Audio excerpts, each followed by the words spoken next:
இனியாப்பாவை வேலைக்கு அனுப்பிட்டு ஃபஸ்ட்டு பார்க்குற வேலை தம்பிகளை விபிஎஸ் கிளாஸ்க்கு ரெடி பண்ணுறது தான். குளிக்க வச்சு சாப்பாடு ஊட்டி கரெக்டாக ட்ரெஸ் எல்லாம் மாற்றி உட்கார வச்சுருப்பேன். அக்கா வந்து கூட்டிகிட்டு போயிடுவாங்க. இன்றைக்கி ஆட்டோவில் தான் தம்பியும் போனாங்க. போயிட்டு ஒரு 2 மணி நேரம் கிளாஸ் தான் வந்துருவாங்க.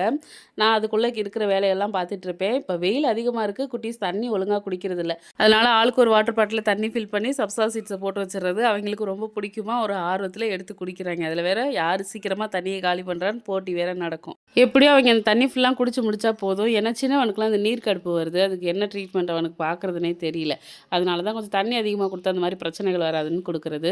கொஞ்சம் துணி துவைச்சிருந்துச்சு, அதை எடுத்து போய் வெளியில் காய வச்சுட்டு ஈவினிங் போல் தம்பிகளுக்கு பால் எடுத்து வச்சுட்டு எனக்கு ஸ்ட்ராங்காக டீ போட்டு குடிச்சாச்சு. கொஞ்ச நேரம் உட்காந்து டிவி பார்த்துட்டு இருந்தோம்மா எல்லாரும். அவன் அந்த சுட்டி டிவியோட லோகோ வரைஞ்சிட்டு வந்தான். அம்மா இதை நம்ம ஃப்ரெண்ட்ஸுக்கும் காட்டுமா, எப்படி இருக்குன்னு சொல்கிறாங்கன்னு சொல்லு அப்படின்னு சொல்லியிருந்தான். அவனுக்காக அவனோட டிராயிங் எப்படி இருக்குன்னு கமெண்ட்டில் சொல்லுங்கள், நான் அவங்ககிட்ட காட்டுறேன். ரொம்ப சந்தோஷப்படுவான். ரொம்ப நாளைக்கு அப்புறம் அகிலன் வீட்டுக்கு வந்திருந்தான். அவங்க கூட உட்காந்து விளையாண்டுட்டு இருந்தோம். நேரம் போனதே தெரியல.